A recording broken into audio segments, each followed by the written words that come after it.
Okay, I'm going to officially start this build today. I posted this project on the Telecaster forum, and somebody asked, I've never seen a chassis like that before. Why don't you tell me a little bit about it? So we'll talk about the chassis itself. It's made up of two pieces. We have the power amp section. This is made of a zinc coated steel. We have our power transformer, our output transformer, which are on opposite ends of the chassis. A lot of times you'll see the output transformer away from the preamp tubes. This kind of helps balance the amplifier a little bit. We've got our choke here, can capacitor. This is our rectifier socket and our two EL84 power tube sockets. So on the underside, we have is where they mount all of the preamp components. It's going to be a little hard to lift that up with my hand there to show you. Okay.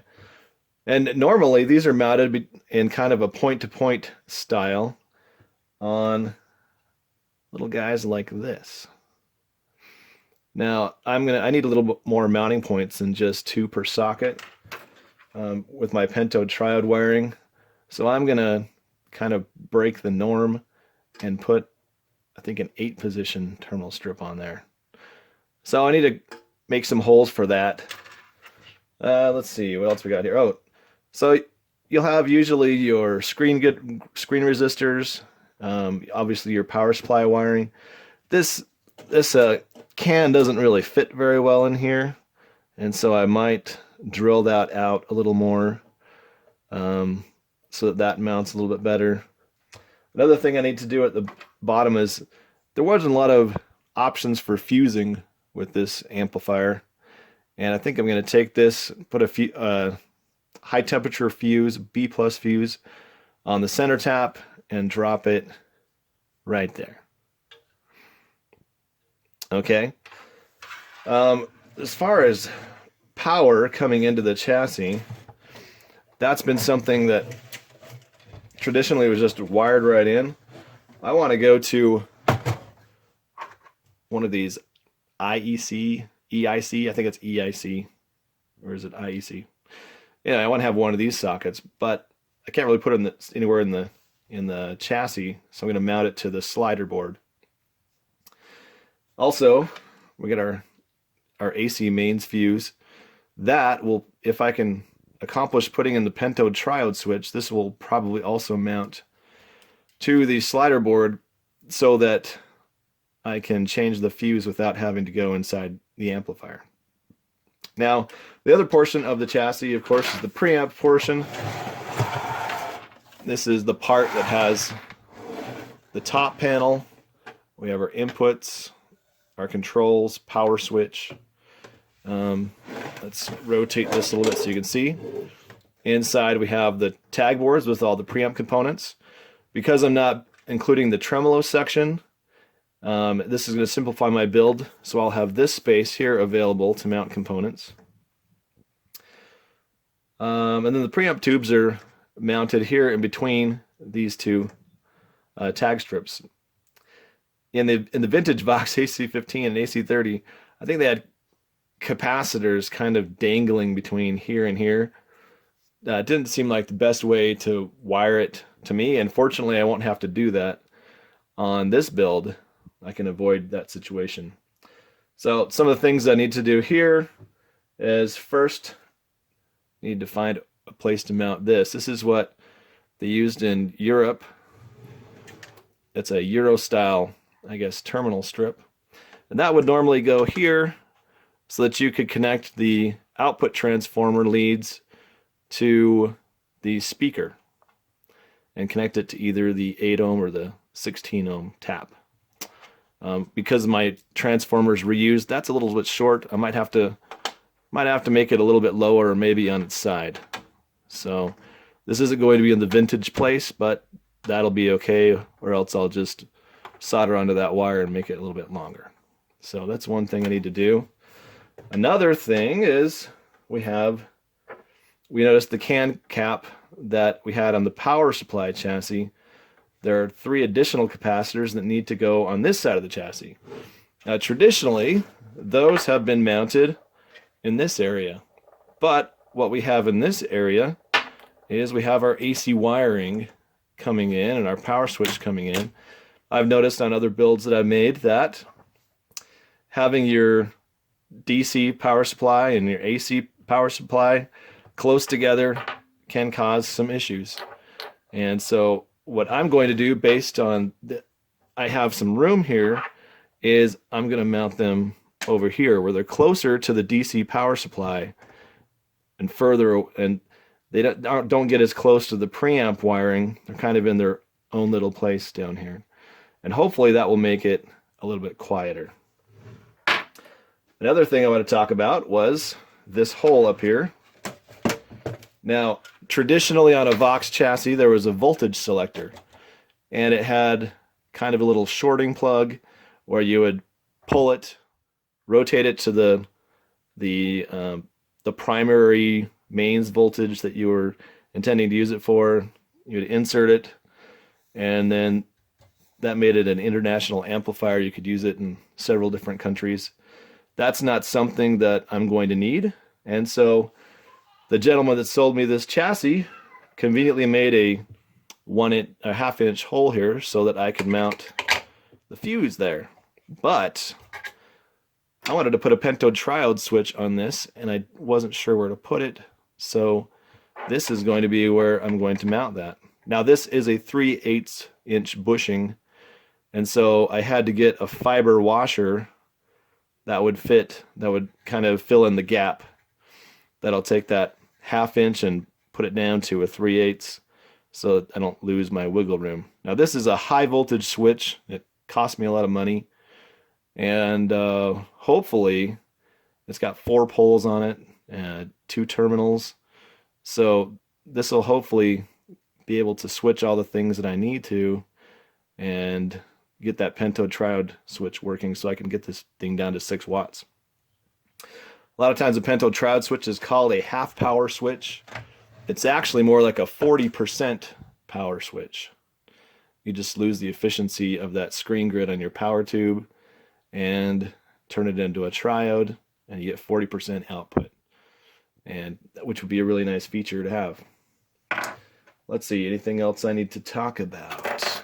I think that's it. So I'm going to go ahead and start. I'm going to compare this to my 3D model, find the points that need to be made. I'm going to put all the holes, and then I'll come back when that's complete.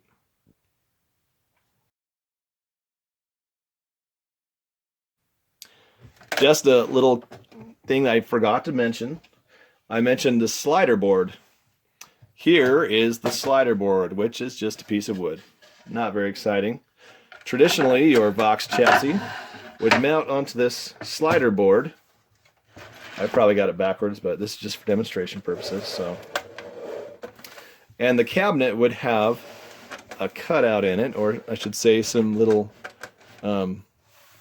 kind of shells, some rails, and you would slide the chassis mounted on this board in and out of the amplifier for servicing. Kind of a unique thing. This is definitely not an efficient use of space.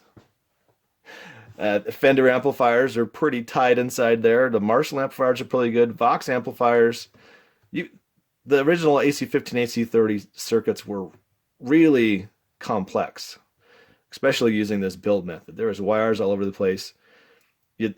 There's still not a lot of room inside this chassis, but it just takes a lot of space.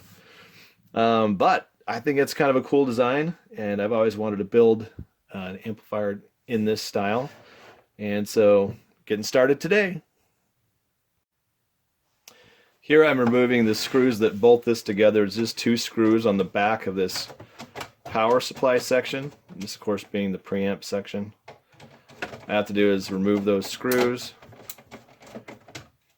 and it frees it up. One of the things I'm going to need to do is to kind of add to the stability of this. You can see it's kind of flimsy.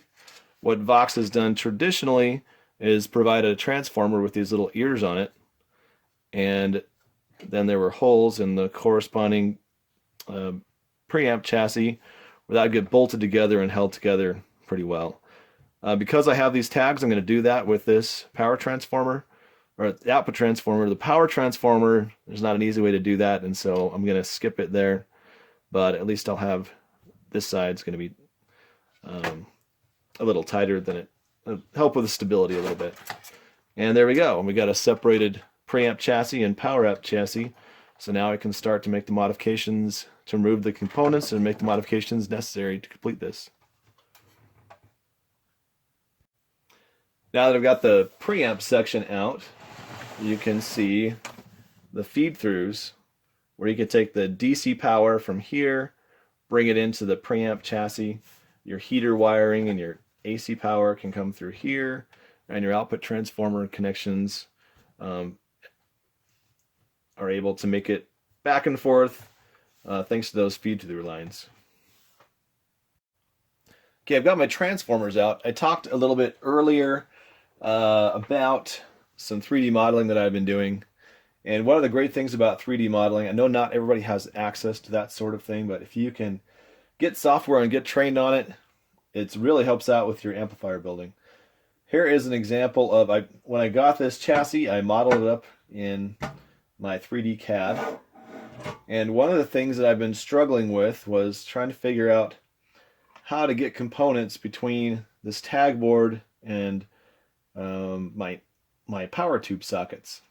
We're going to have screen resistors, grid resistors, input grid resistors in there, and so I got to make sure I have enough space. Now I modeled something up in the 3D CAD, but I'm not sure it's going to work, so I'm going to actually test it before I drill holes. And one of the great things about the 3D modeling is when you make a drawing from it, it's in a 1-to-1 ratio. So what I can do is lay this right inside of my actual chassis, and as you see, it thinks that, get it lined up good. Okay. It says it should go about right there. And I have a couple other tie points that I'll be adding here and here. But what I want to do is do a dry fit of those components just to make sure that it will work in the actual chassis before I drill any holes. This is a great advantage of 3D modeling, is that you can make your mistakes in the virtual world before you take a really expensive chassis and put too many holes in it and have to fix it again. So I think I am going to go ahead and make this hole a little bit bigger. On the back, I've made some dots where I will need a hole for my smaller mounting clamp. Here you can see I've got the mark where I need to put my B+ center tap fuse. That'll sit right there. And so I'll go ahead and make those changes, figure out where these need to go, and I'll drill some holes. Okay, I've got my mock-up completed, and what I've decided was that I'm going to move some of these components, not very much, just about 1/4 of an inch or so, just to give a little bit more space. But each of these is looking really good, so I'm going to go ahead and mark those, drill the holes, and then we'll start mounting some components.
Okay, now I got the preamp section isolated, and I need to add a couple of holes to this.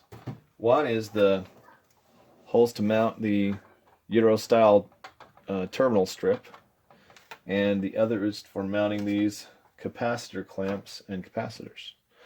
So I went ahead and I printed out the 3D model here. I kind of eyed this up a little earlier, put some marks where I thought this might go. It's about as low as I can get it.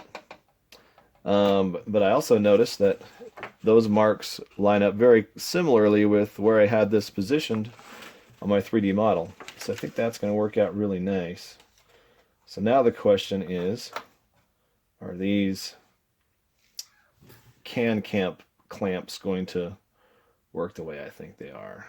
So just have to line these up and see how they work.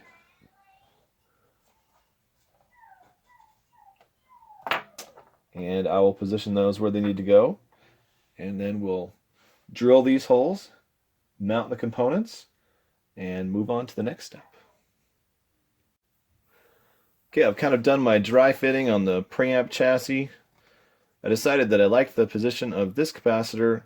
This one was a little close to this tag board, so I've moved it over here. One of the things I didn't show you was these tag boards traditionally were a lot longer. These modern tag boards that I found, I think there's 2 rows of 18 positions, where I think we had about 24 or something, like 26, maybe it was 36. On the original amplifier, there were 2 different sizes, I don't remember what they were. So on my chassis, I have the mounting holes for the originals, which had, but not for these modern ones. So I've got 2 mounting points here, only 1 here, I need to drill in there, and I only have 1 here, I need to drill another here. So I will punch these holes, go ahead and drill them out. I think I'm going to print another template so I can get a center point for that, and then translate that over to here, and we'll make the modification and jump back in. One more thing to check before I drill my holes. I've got these extra spots I need to drill holes to mount these tag strips, but the question is, am I going to have parts covering those so I can't make those connections? So I'm going to check against my layout here. Looks like I've accommodated for, yep, and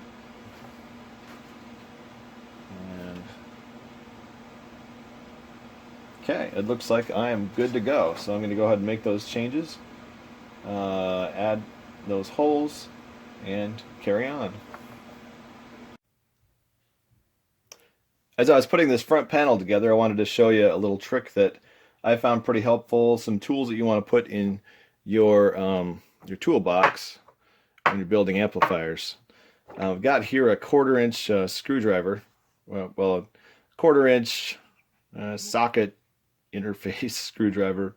Not sure what to think of that at the moment, but one of the things that this does well when you're putting together your front panel components is it's hard to get these potentiometers really tight because you can't use a socket on here, and you don't want to mar the face with pliers.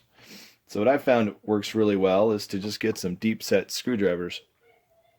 I have a, let's see, this is a 7/16, which usually works for alpha potentiometers to get over the shaft and engage that nut.